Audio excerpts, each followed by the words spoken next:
Hello, everyone. Thank you for being here today. Your participation in this important process will shape the future of Bellevue, and we appreciate your time and input.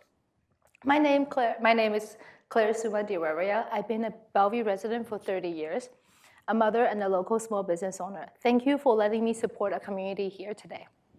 Today, we're here to interview Bellevue's acting city manager, Diane Carlson. This process began back in November 2023, when Bellevue's former city manager, Brad Miyake, decided to retire after many years of dedicated service. Following that, the city council appointed Diane Carlson, then the deputy city manager, to serve as acting city manager. For those who may not be familiar, Bellevue operates under council manager form of government. This means that while the city council sets the policies and vision for the city manager is responsible for the day-to-day operations and management. One of the most important tasks for the city council is selecting the city manager. The last time the city council went through this process was about 10 years ago, when they appointed Brad Miyake as city manager. This year, as part of the approach to selecting a new city manager, the council engaged with the community to gather input on the essential qualities, skills, and experience that community members felt were crucial for this role. This input helped create the candidate profile for the city manager position. After reviewing the profile against Diane's skills and experience as acting city manager, the council determined that she matched the criteria. They decided to first interview her through a public assessment process, which brings us here today. During the month of August, the community members had the opportunity to submit interview questions. Many of those questions were selected and will be asked today. All interview sessions are being live streamed, recorded, so community members who couldn't attend can still watch and provide feedback. And that's where you come in today. We encourage you to use the feedback cards provided as you enter, or the link posted on the video description for those watching online to share your thoughts on how the interview went. Your feedback will be an important part of the city's final assessment of Diane Carlson and will help them decide whether to move forward with the appointment or continue searching for other candidates. We are grateful to have such an engaged and active community here in Bellevue. Your input is vital, and we thank you for taking the time to be part of this process. If you're interested in learning more about the process, you can visit the City of Bellevue's website at bellevue.gov and search for city manager hiring to access the latest updates. Now let's talk about how today's session will work. I have a list of questions that were submitted by the community. These questions have been carefully selected by the city's HR department to ensure a broad and diverse range of topics. This will give you a better understanding of Diane Carlson's background, skills, and how she might handle key situations as city manager. I will ask the questions to acting city manager Carlson, and then following the interview, we will have time to meet and mingle at a short reception in the concourse, where light snacks and beverages will be available.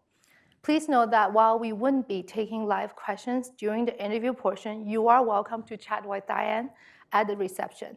And as always, you can provide extra feedback and suggestions by emailing the council and using the feedback forms available here online.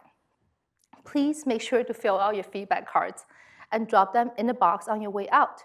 Or you can use the digital survey to share your thoughts on how the interview went. After all the interview sessions are complete, the council will use your feedback and help determine the next step in the process. Now let's begin the interview. I'd like to start by thanking Acting City Manager Carlson for being here and sharing her thoughts and experience with the community in these public sessions. The first thing I think people would like to know is about your background, who you are, in addition to why you are interested in serving Bellevue's next city manager and what experience or skills you bring. Thank you, Claire, and thank you very much for doing this public session and the public session on Saturday. I appreciate the time that you've devoted to this. And frankly, I've been looking forward to this for a couple of months. So I'm really happy that this day and Saturday is here. I did have the interview with the council on Tuesday, and I was looking forward to that as well. So the public sessions in particular give me a chance to share a little bit about my history with the city of Bellevue. And it's both personal as a resident and as raising my family here, and it's professional. So I will give a little background, and I'll start with my personal side. So my husband and I came here in 2000. And I was familiar with Bellevue because I worked with cities across the state at the Association of Washington Cities. And I knew of the reputation of Bellevue.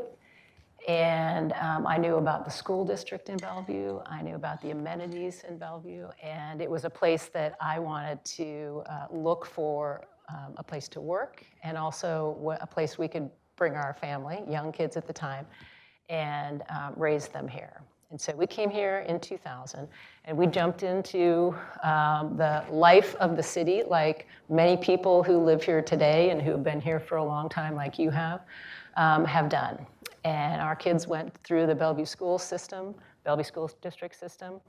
They were very active children, and so we have visited probably every park, every play field, every basketball venue that we have in this city, many hours in basketball gyms, and lots of hours at the track in bad weather.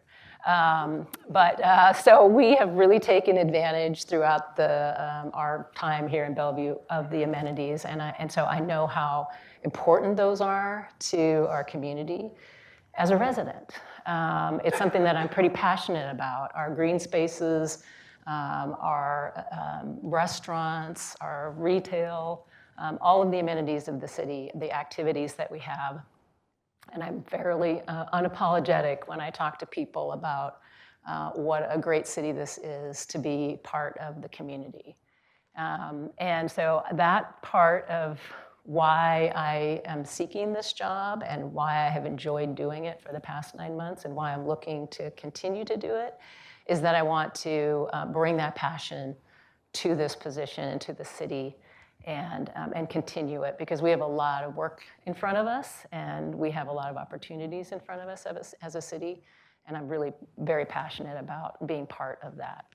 On the experience side, so I don't want to bore you and others with my very long list of government experience, but I'm going to try to do a little bit of a summary. So most of my career has been in government, local government. So I have worked with cities, I have worked for cities, I've worked for the county, I've worked for the state, department, and legislature. So I have a long history of working across governments and working with governments, so collaborating, creating partnerships that work for the jurisdiction that I happen to be working for, but also work for the other jurisdictions, and that's how we make things work in government, is we have to rely on our partnerships and our relationships, because there's usually a lot of overlapping services and responsibilities. So I started here, as I said, at the City of Bellevue in 2000 as a government relations director. And the work that I was able to do through the period of time that was a really important time in Bellevue's history was to understand every aspect of this city. So all of the departments, helping the departments with service agreements and negotiating them with the other governments. So King County, we have a lot of services, and I'll give some examples of that later, that we rely on King County to provide for us, but we need an agreement to do it.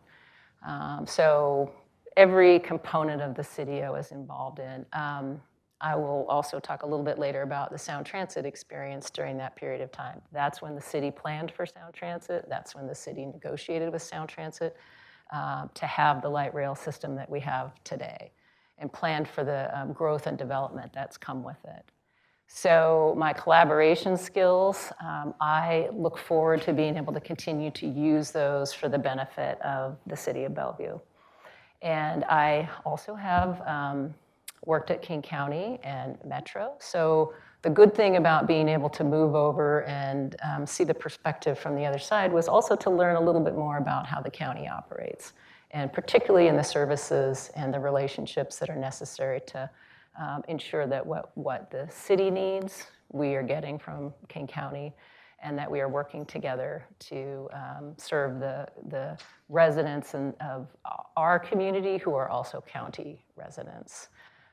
And then I've had some capital experience, which I really enjoyed, and that was at Metro.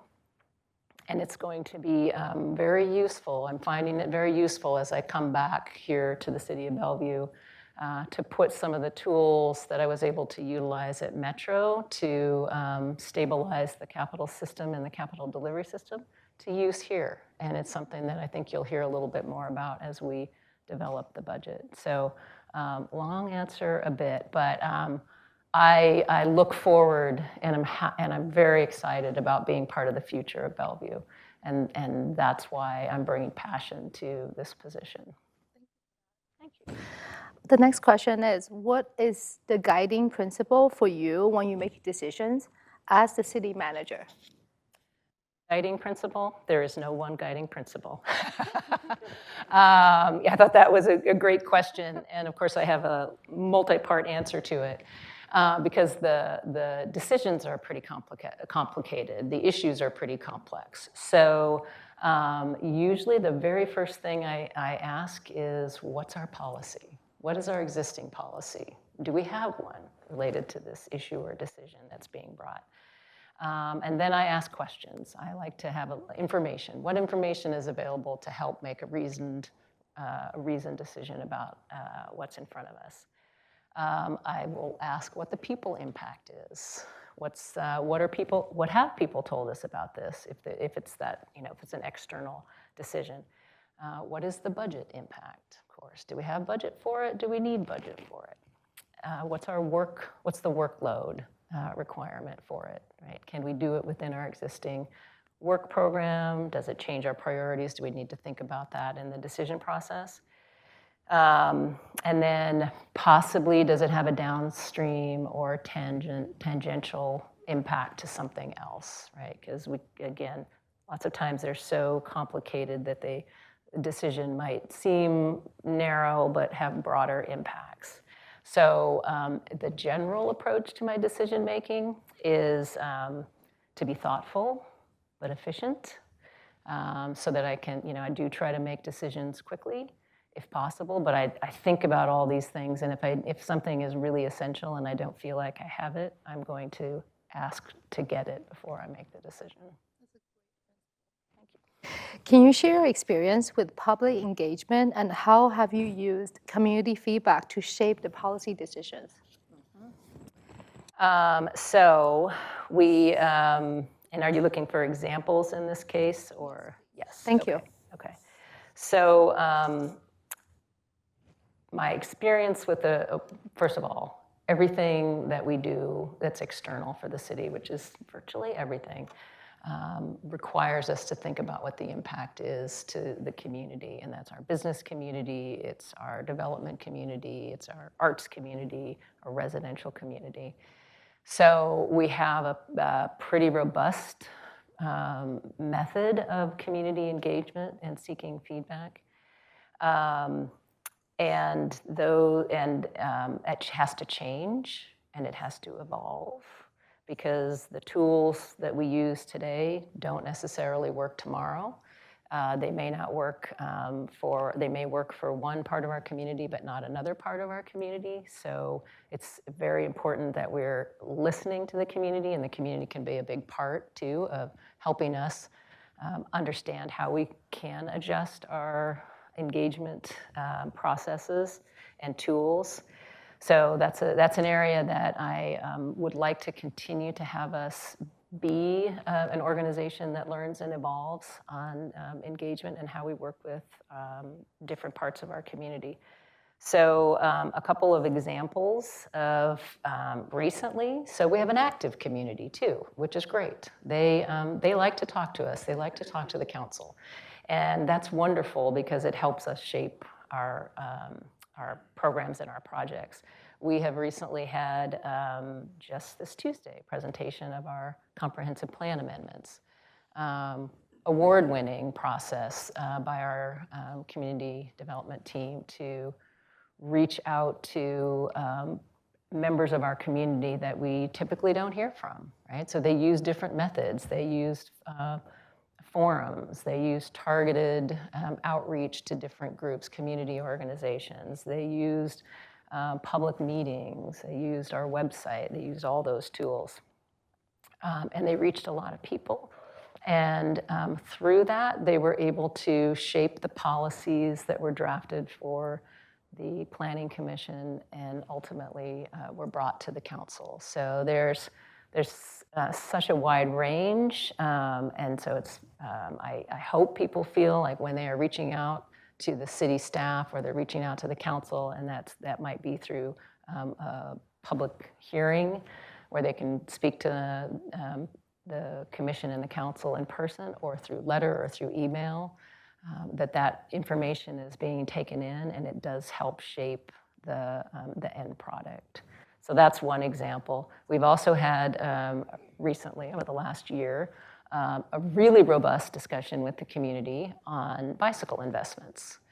And it has been, we've had a wide variety of input from that, and that's fantastic because that's what you want to encourage and that's what you want to hear.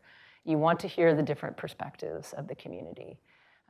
And that resulted in the staff and the Transportation Commission taking in the perspectives and the different desires and interests of the community, and reshaping a little, saying, you know, this one we're going to move forward with these. We've kind of got some common ground on some of these projects, and others we might need to do a little bit more research.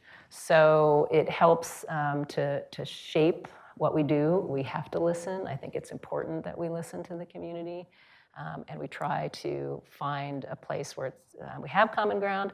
And sometimes it's just simply we also need to move forward though too. So we have both instances where in order to pursue a priority or an important investment, we're going to have to listen to all sides, try to find a place where we're mitigating or addressing any issues. But sometimes we also need to move forward. I mean, sometimes there's the long-term goals. So how do you balance the long-term goals of the city with immediate needs of the resident, also businesses? Okay, so we prioritize operations and maintenance. And again, that's something that we'll put a highlight on when we deliver the budget next week. That is very important that we make sure that we're able to support the existing needs and services that the city has. But we can't really do that unless we have a long-term vision and we have a long-term future approach and thinking about the city.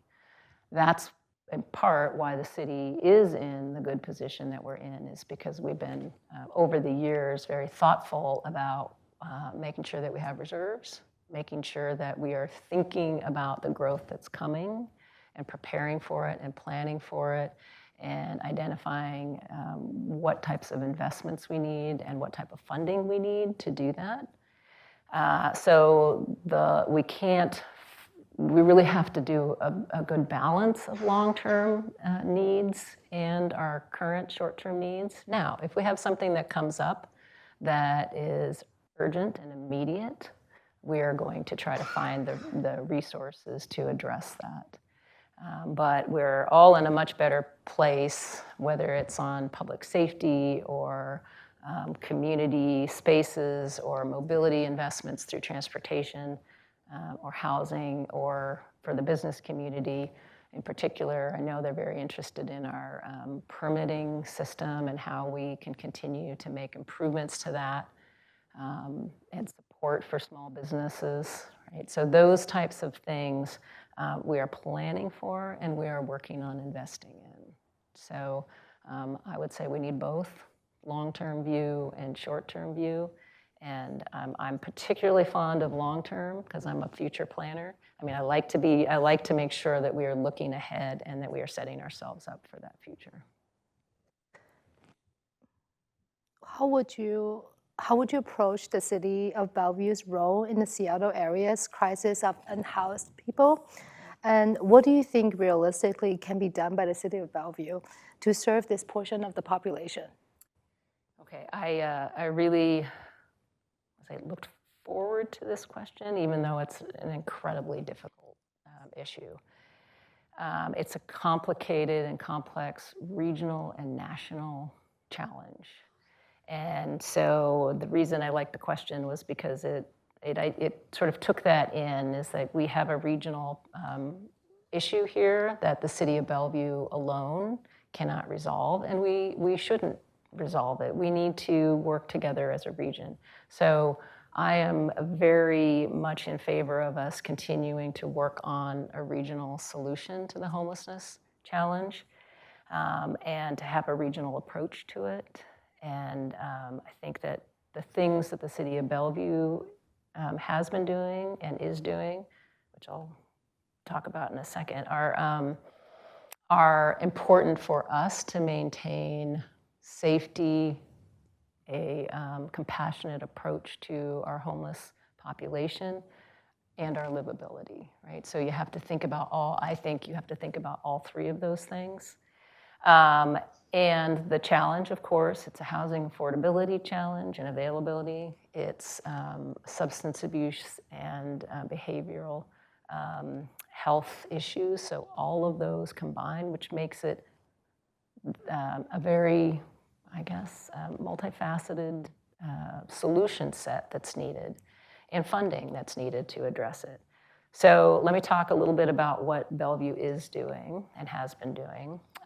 We have an outreach team that works daily, all 7 days of the week, out in our community, contacting and working with our homeless individuals, seeing what they need, trying to help get them into housing, whether it's shelter or more stable housing. So that's a really important part of the program that the city has. We also have our fire cares team and our CCAT team, which is a mental health professional with a police professional, police officer. And those two teams are also very important to working with the individuals and helping them get into more stable situations and out of a crisis situation. We, last year, through the council's initiative, started up a safe parking program, which works with our families. So families in Bellevue who have become homeless. And that program is run by a nonprofit, For Tomorrow, and they have been very successful in helping our community members be stable. There are a lot of children that they're serving there, and have also been successful in working to help get them housing. So those are things that we as a city can continue to do. We need to make sure that we have shelters. Shelters are sort of that first line, and we have a great shelter here, and we have a really good partnership with Redmond and Kirkland for youth shelter and women's shelter.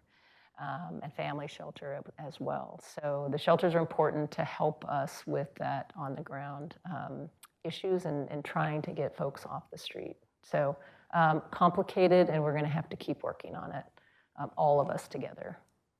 Mm-hmm. That question was really close to my heart, by the way. Thank you so much. You have touched this part already a little bit, but so there's a significant public concern has been expressed that Bellevue is car-centric and not a safe and welcoming environment for pedestrians and bicyclists. What are your thoughts about addressing this in terms of communication to the public and to the drivers in regards to policies, fundings, and Vision Zero?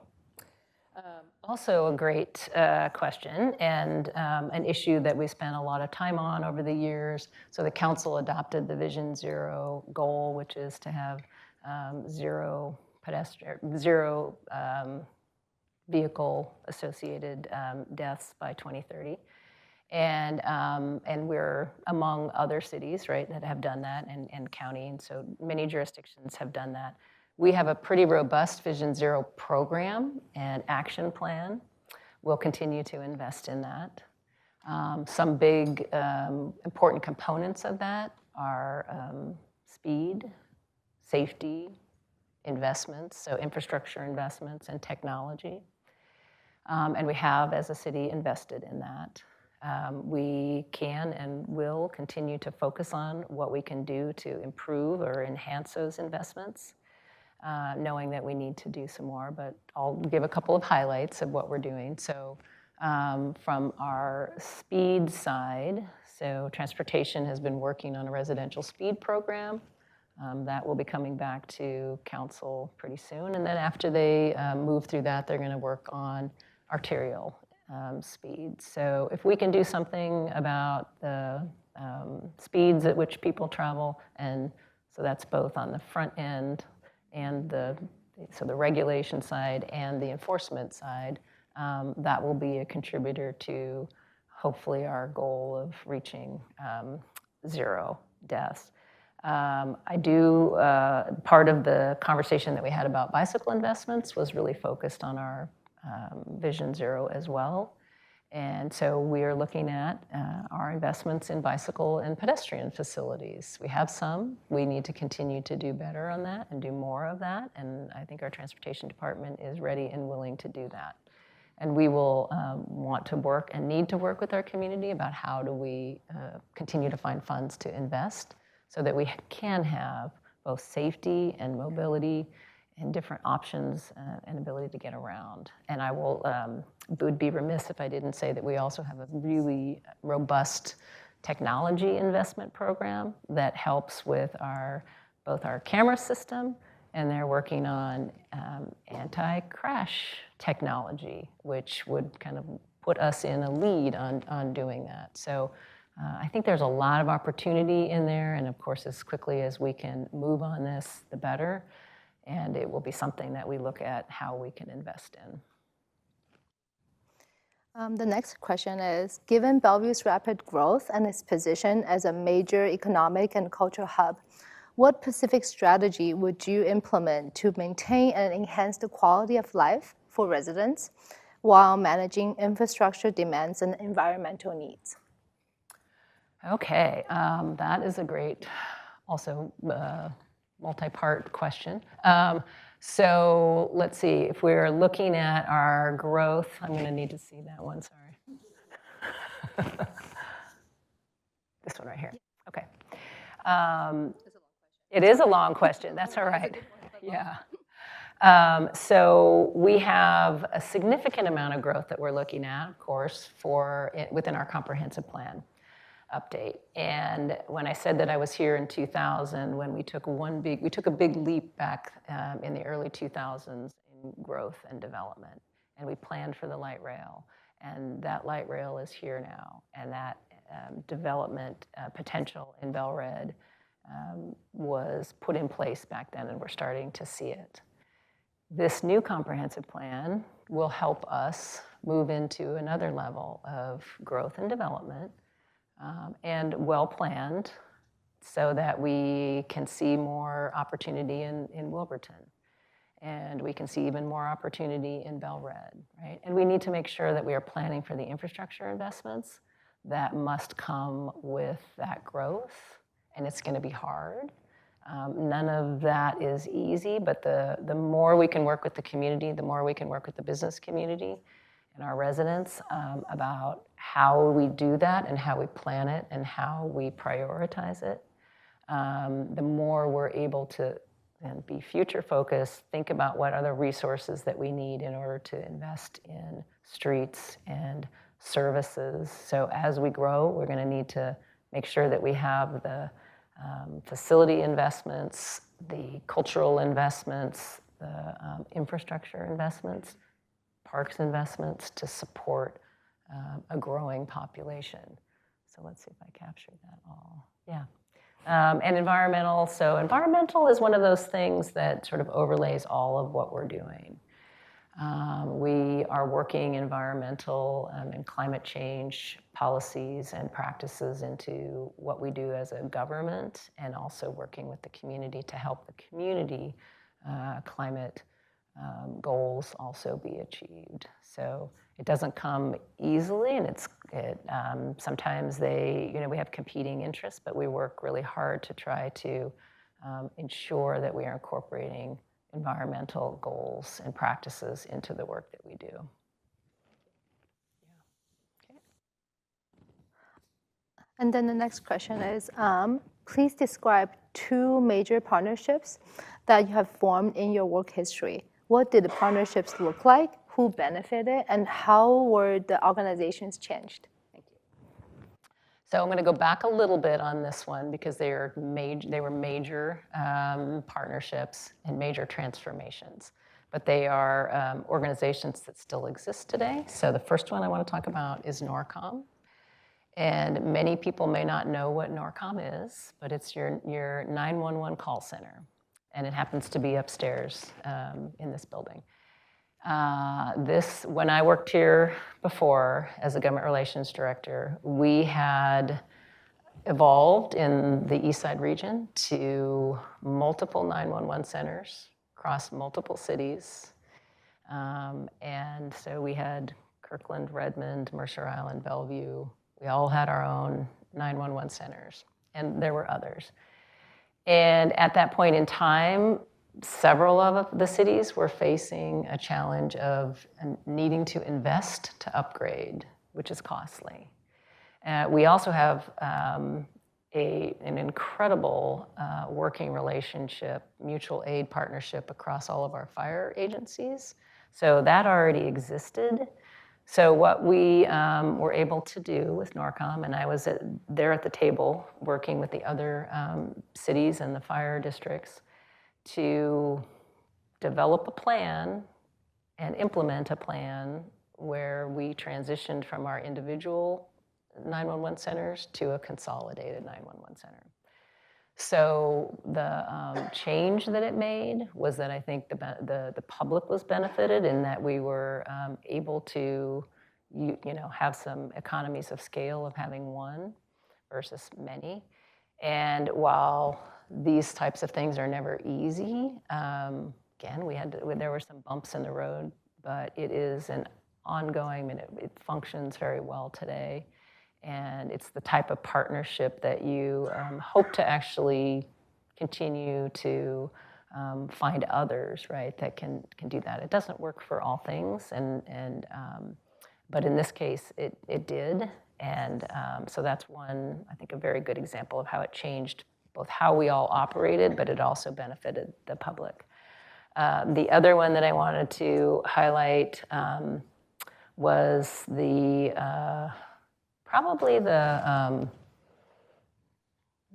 Grand Connection Crossing. I'll pick that one because it's new and it's forming. So the Grand Connection is a vision for a beautiful corridor that people can cross the city and downtown, and we need to work on getting that vision to connect to East Rail. So we have formed a partnership with the Friends of the Grand Connection. It's evolving, it's new, and we're gonna, the Friends group is going to bring the public and the private sector into working with the city as we partner on how to finalize that vision and actually get a crossing in place over to connect to East Rail. So that's going to also change the city because it will help us with our bicycle and pedestrian connections in Wilburton. And it will essentially be a whole regional connection from downtown with East Rail up and down the 405 corridor and even out into Woodinville. So that's another good one.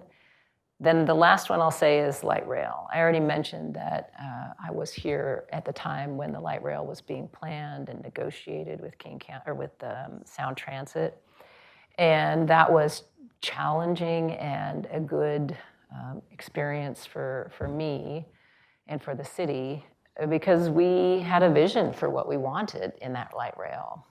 And it wasn't necessarily the easiest vision to achieve.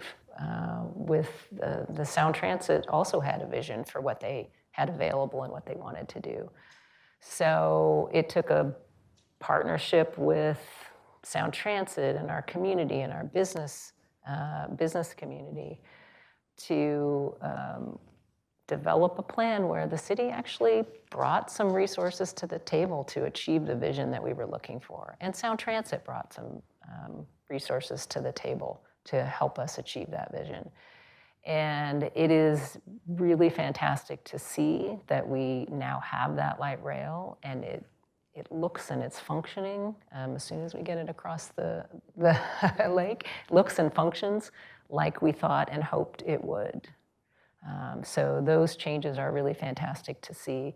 And we've got some more partnerships with Sound Transit that are going to be forming, that have formed, related to our transit unit, our police unit, that will provide safety, additional safety on the system. So that's going to be hopefully a model for other cities as well.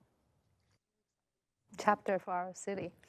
I have one last question. I would like to know, is there anything else you would like to add to that you want to make sure the community knows about you or your qualifications for this role? Gosh, okay. I can't believe we're through this already. Yeah, I think I would close with, it's important, all the things that I've learned over my career. It's been a very good career. And I'm looking at this position because I'm interested in being the city manager for Bellevue, because of this city and because of how I love this city and I am a part of this city. I have seen it become a more multicultural city, and we have growth opportunities and we have growth challenges, but this council and this city has approached our challenges in the past with such just this constant vision for being the best city and ensuring that we're providing excellent service to our residents and our businesses.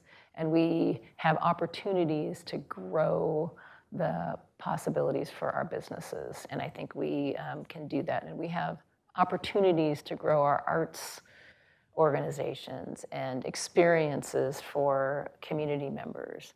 We have a big challenge with housing supply and affordability, and it's one of the main priorities that the council has set out for the next couple of years.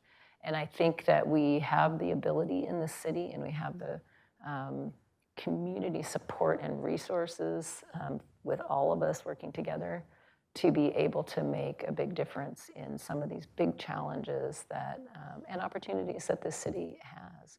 So I would encourage folks to take a look at the things I've done, know that I'm coming to this position with a lot of passion for setting this up for the next 20 years.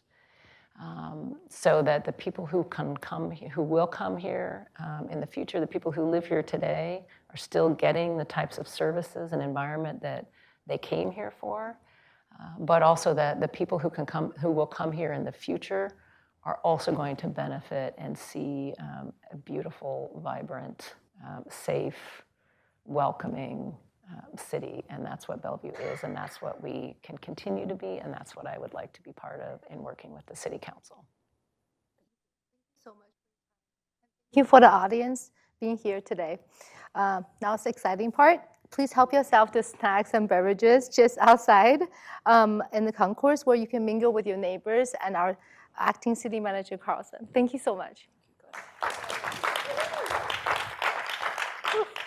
Thank you.